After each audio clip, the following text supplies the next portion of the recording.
People exist in a sacrificial relationship to the world. What does that mean? It seems to mean something like human beings are aware of their extended self. You know you're going to be around tomorrow and next week and next month and next year and 5 years from now and 10 years from now. Now, it's less certain as you go out, but you do have the sense of yourself as something that stretches across the decades.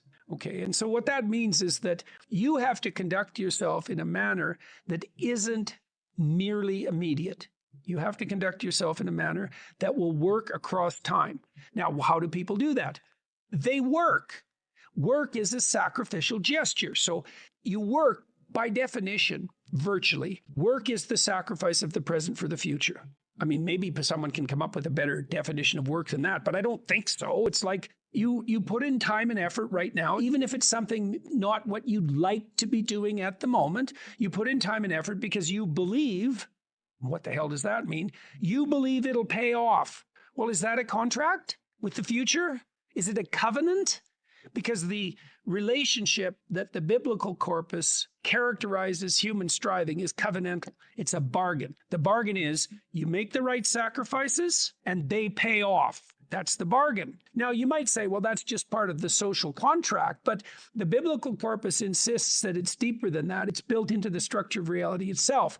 And that if you got the sacrifices right, the future would be paradisal. That's a kind of sacrifice right there, is that you're willing to sacrifice your short-term physiological and psychological comfort for a medium to long-term benefit. It's the essence of sacrifice. This is something the atheists don't understand about the biblical narrative, is that the narrative insists that we live in a sacrificial relationship. It's the essence of humanity to live in a sacrificial relationship. It's like, well, is that true or not? Well, as you mature, your relationships are more sacrificial. It's less about what you, in your narrow sense, want right now, and it's more about what's good over the medium to long run, including other people. Well, that's a sacrificial relationship. Now, the covenant, and this is a matter of faith. It's the matter of the deepest faith.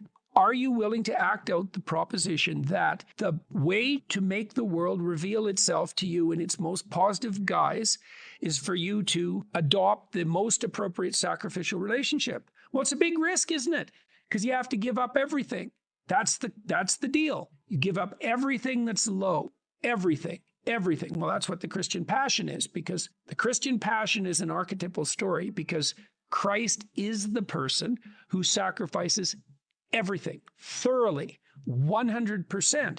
There's no indecision because you age. Like, you pay for your indecision. It's a decision. It's a decision to avoid, fundamentally. And part of the moral that's embedded in the story of Job and in the Christian passion is that you can master what you'll face. And maybe that's true. I mean, the clinical literature seems to indicate that it's true, because one of the things you do, if you're a competent clinician, is you look at what people are attempting to accomplish, and maybe that needs some retooling, but let's assume that they have a goal in mind that would work, right? You've talked it through with them strategically. They have a well laid out vision. Okay, now they're laying out the vision and they encounter impediments that stop them.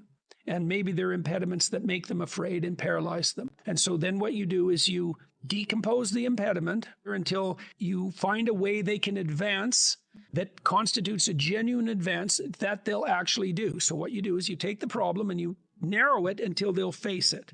Okay, then they face it. Then what happens? They get more competent. That's what happens. And then they get better at facing all problems. So they don't just learn how to deal with that specific problem.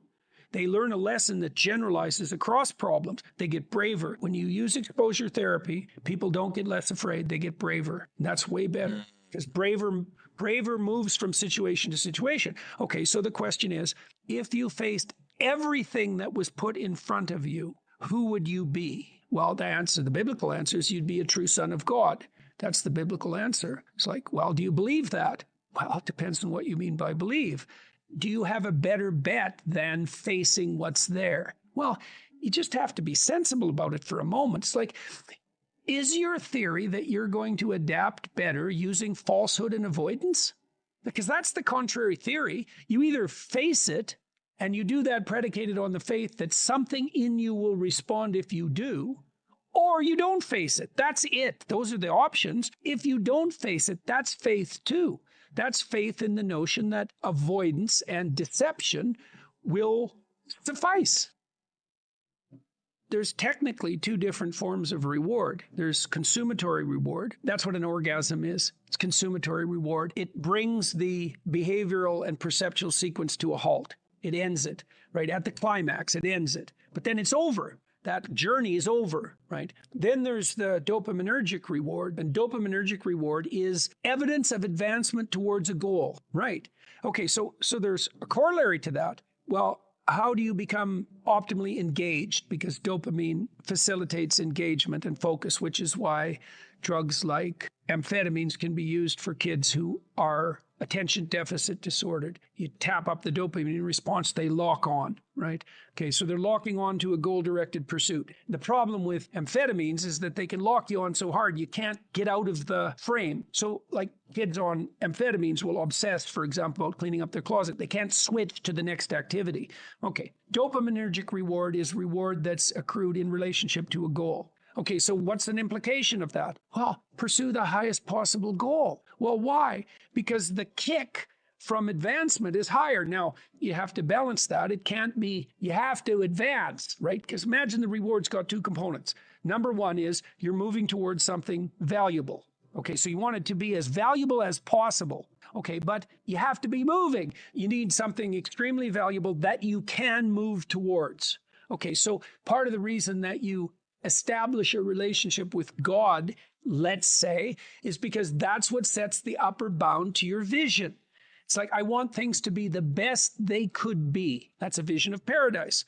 Well, that has to be fractionated into, your proximal decisions, but lurking behind that should be this continual movement towards, what would you say, a heaven that recedes as you approach it. That's the proper vision of heaven. A heaven is a place that's perfect and getting better, both at the same time. That's what music shows you, because a great piece of music is perfect, but it's just getting better as it unfolds.